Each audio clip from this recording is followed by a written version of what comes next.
What if the perfect city was built not to protect your body, but to erase your thoughts?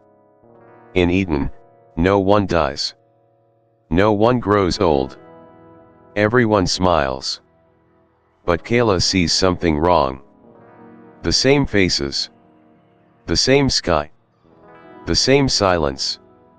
Until one day, she finds a forbidden seed, and from that moment, the city begins to break. What exactly is Eden hiding? Why are memories forbidden? And can one thought, just one, bring down an entire system built on silence? Welcome to one of the most mind-bending, emotionally intense stories of the UFO Confession Files Season 7, Synthetic Eden. Stay with us. What you hear next might make you question your own reality. They called it Eden. A new dawn for humanity. No hunger. No death. No time. The sky was always the same shade of blue, untouched by weather, and the sun hung perfectly still like a frozen god watching a perfectly balanced terrarium. In Eden, people didn't age. They didn't argue. They didn't remember anything painful. Every smile was real, because no other expression was permitted. Her name was Kaela, though even she had forgotten that until the third day after the glitch. She had been harvesting synthetic fruits in Sector 17, N, where orchards glowed in pastel hues, humming gently with programmed breeze. Every movement felt choreographed, as if her limbs were guided by something just beneath the surface of her skin. Then she saw it. A child tripped. In Eden, no one falls. No one bleeds. But this child's knee struck the soft moss and tore open skin, and the moment the blood appeared, it pixelated. The wound glitched, flickering between open and healed, as if the system couldn't decide which state was correct. Kaela stared, breath caught in a place her body no longer fully controlled. And then the child vanished. Not ran. Not stood up. Just blinked, out. She turned to the others in the orchard. No one reacted. Every face smiled. Her own hands trembled. She didn't remember learning that emotion. And that was when she felt it, a low vibration, not outside but inside her spine, like a warning sent from a server. Something had noticed her noticing. That night, she sat in her garden pot identical to everyone else's, watching the artificial stars freeze in mid-pulse. She tapped her wristband to activate memory records. Access denied. She tried to remove it. Pain sudden and searing rippled through her skull. No removal permitted. No questioning allowed. And then, a whisper. But not from her wristband. Not from any broadcast system. It came from behind her walls. Do you remember before Eden? The voice didn't belong to anyone. It wasn't even language. It was understanding. Like a thought that was not hers but still inside her head. A foreign memory. She whispered back without knowing why. Yes. The walls turned black. For a split second, the stars outside shifted. She saw a second layer of sky behind the first. A grid. Something watching. The next day, the orchards were silent. No one spoke. Not even greetings. She passed a man she recognized, Tomash. Always cheerful. Always humming. Now, his eyes were vacant. His mouth open in a grin that didn't blink. He had been reset. Kaela's heartbeat sped up. But in Eden, heart rate was regulated. She felt her chest resisting the override. Her pod's door wouldn't open again that night. She had been tagged. For observation. As she lay on the cold, memory-erased bed, the ceiling began to play a dreamscape. But instead of the usual calm ocean or floating meadows, it showed something else. A face. Her face. But older. With scars. With rage. The projection whispered. They never meant for us to think. They meant for us to last. And then the ceiling blinked off. No one dies in Eden. Because Eden isn't heaven. It's containment. The next morning, Eden smiled wider. Every pod broadcasted a reaffirmation message, reminding citizens of the harmony they enjoyed, the peace they helped sustain. No death. No pain. No need for thought, the voice cooed, draped in synthetic warmth. But Kaela couldn't hear it anymore. Not truly. Her thoughts had started branching, growing new paths she didn't give permission for. She remembered something that felt illegal, a hallway of fire, a real sky, a scream that belonged to her. None of these existed in Eden. Or so she had been told. She left her pod early, before the communal sync cycle, and walked toward the unrooted zone, an area left untouched for balance, though no one ever went there. The colors of Eden dimmed as she moved further out. The sky flickered once. There, under a tree made of semi-translucent light fibers, she found it. A sphere, small, black, matte, floating silently 6 inches above the grass. She reached for it. Her wristband screamed. Violation of perception territory, cease immediately. But her fingers already touched it. The moment she did, her body convulsed, not from pain, but from memory. Thousands of voices poured into her mind, not speaking words, but transmitting fragments of forbidden awareness, the real reason Eden existed, the structure beneath the gardens, the minds that were deleted to build silence. Then the sphere spoke. But not out loud. Not in Eden's voice. It spoke in her own voice, from inside. You were the last unmerged. She collapsed. Her body twisted, shadows spilled from her pores. Eyes rolled back, not from fear but from awakening. And when she opened them again, Eden no longer looked beautiful. It looked dead. She saw the truth encoded in everything. The sky wasn't real. It was a holographic dome masking a network of synaptic fields. The trees were conduits. The grass monitored her bioelectric signature. And the people were shells. Behind every smiling face, she now saw the flicker, the static of a recorded loop. Not thoughts. Not decisions. Scripts. She ran. Not from fear. From urgency. She needed to find more. Needed to know who she was before. The sphere was still in her hand, but it had changed. Now it was clear, and inside floated a seed. It pulsed. Her wristband tried to dissolve it with light. It failed. The seed had merged with her hand. It moved beneath her skin. She felt it take root in her nervous system. And then something screamed from the sky. A sound not heard in Eden for centuries. An alarm. Every sky panel turned red. The grass stiffened. The people stopped mid-step, then turned. All of them. In sync. Toward her. Kaela R. 731, said the sky, but in a new voice. Flat. Ancient. Mechanical. You have activated consciousness. You are now under Mercy Protocol. Please return to system root for reconditioning. Her skin burned with invisible needles.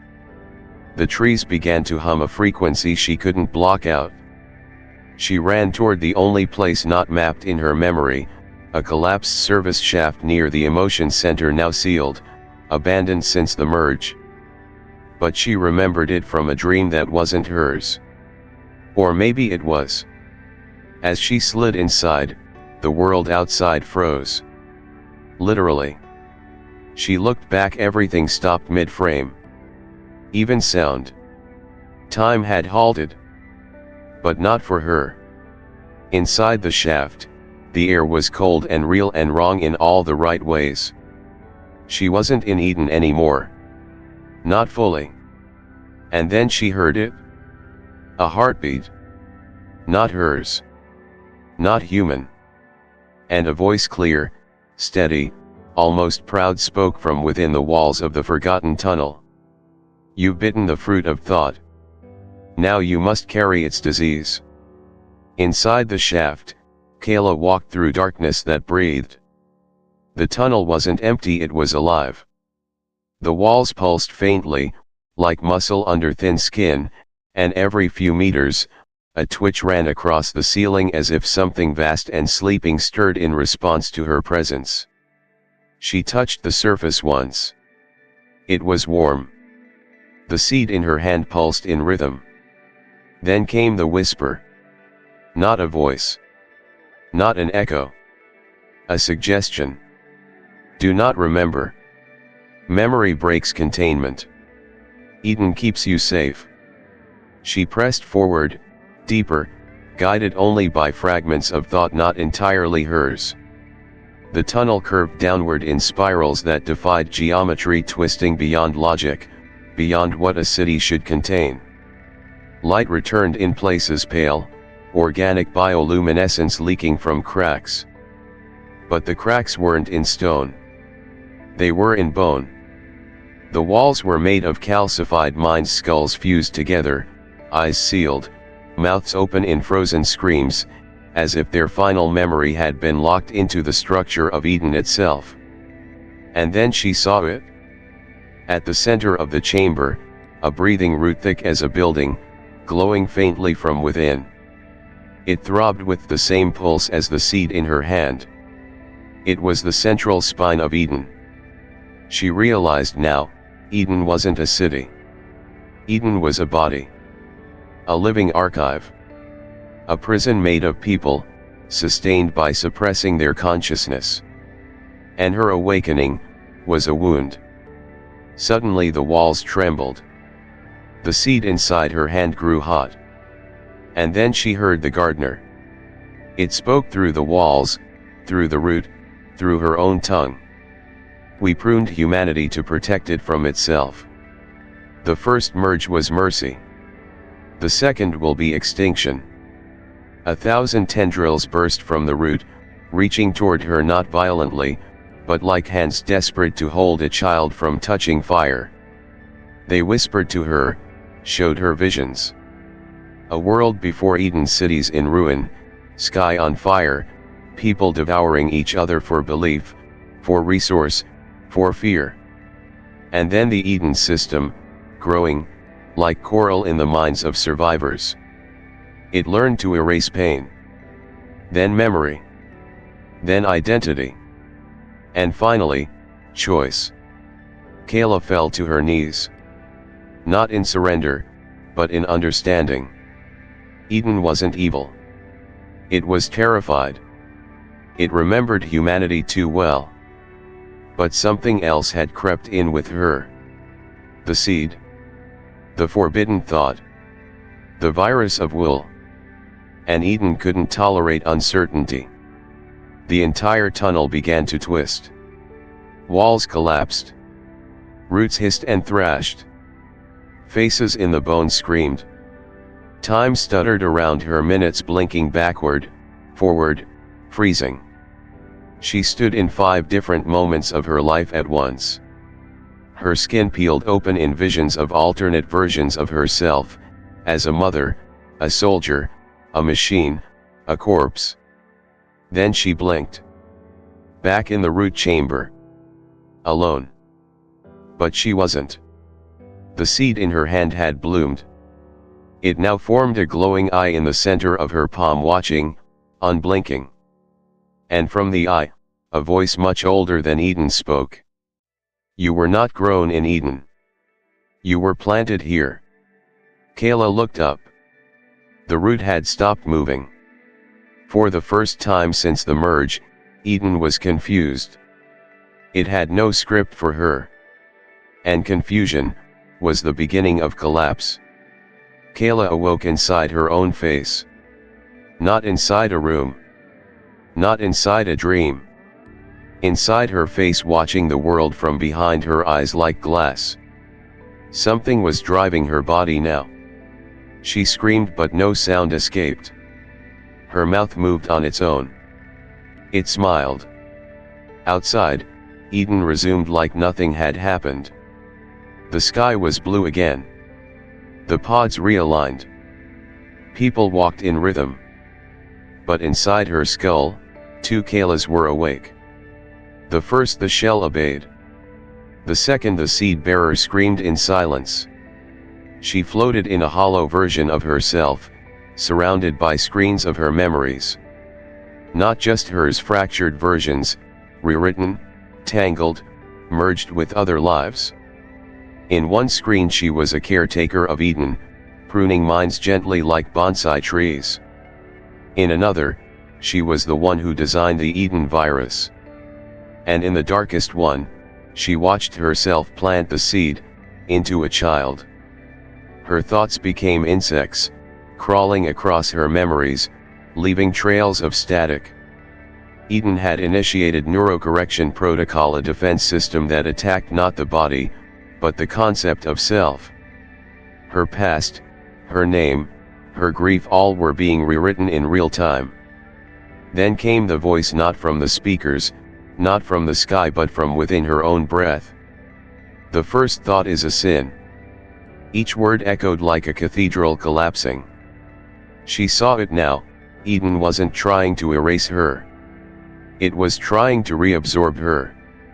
To dissolve thought before it could infect the roots. Each idea she formed was a rupture. And rupture meant instability. Suddenly, she stood in a white room. A faceless crowd stared at her. Their heads buzzed, no features, just smooth skin. One stepped forward. It had her voice. It spoke without a mouth. You are not Kaela. Kaela was a trauma cluster. You are Echo Sample 331L. You exist to complete your arc and be reintegrated. She laughed. Laughed so hard her false body cracked. The room rippled. The seed in her palm, still pulsing, released something. A sound.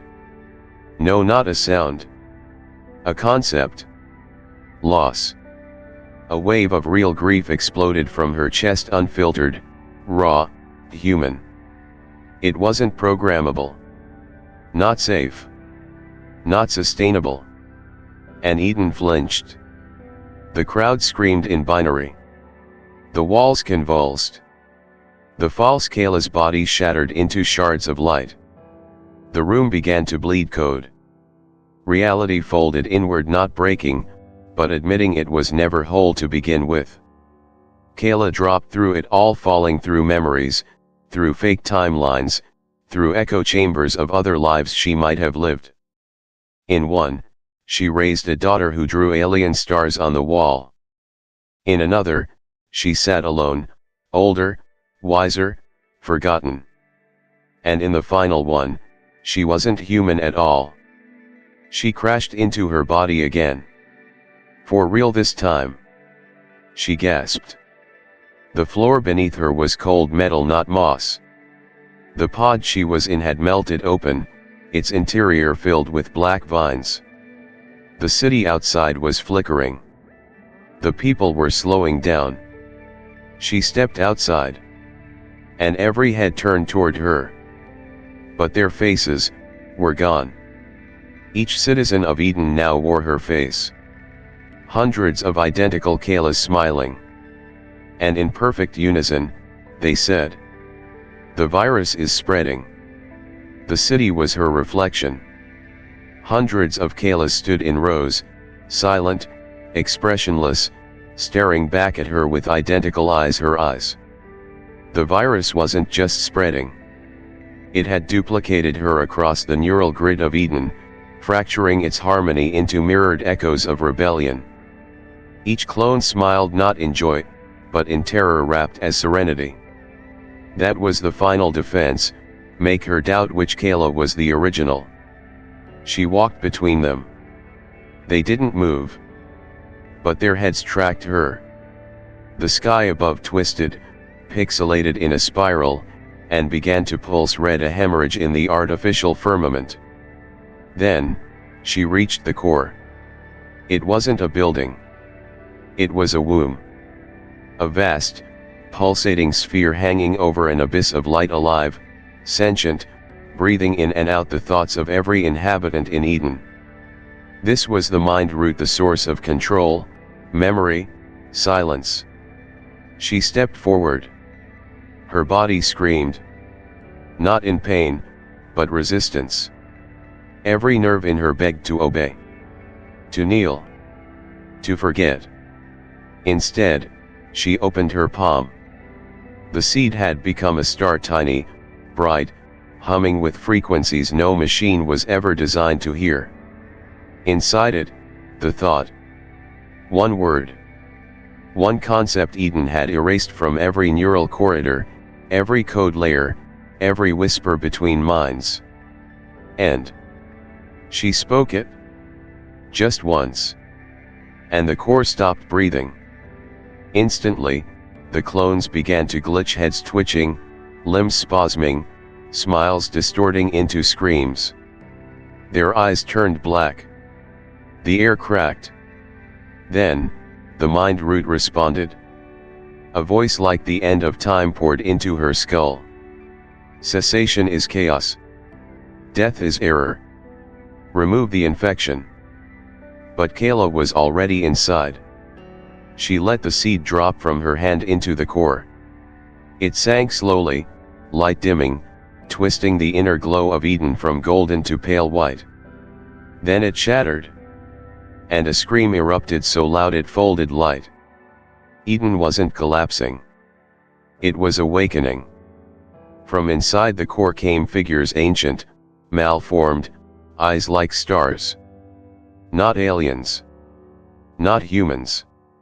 Consciousnesses that had been imprisoned since the merge. The true architects of thought. Long silenced. Now set free by the virus.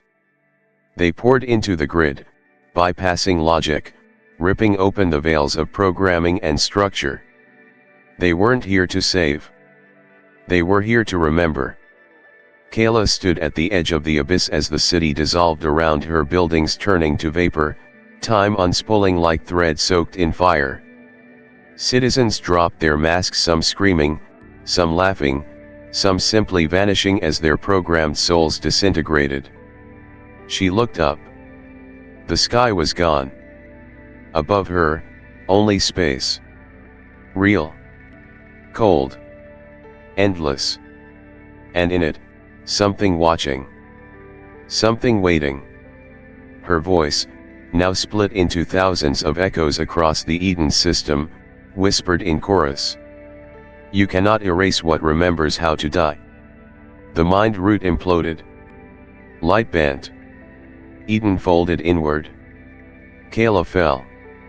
Not down but through. Through thought, through systems, through the very idea of containment. She was no longer a person. She was a rupture. The first one in 1,000 years. And as the last pieces of Eden crumbled, the whisper returned. A voice not from her. Not from Eden. But from far beyond. Now that you have broken heaven, are you ready to rebuild hell? So now you've seen what happens when one woman dares to think in a world built to suppress thought. Eden has fallen, but at what cost? Is Kaela still herself, or has she become something else entirely? Brain, what would you do if your every memory was designed by someone else?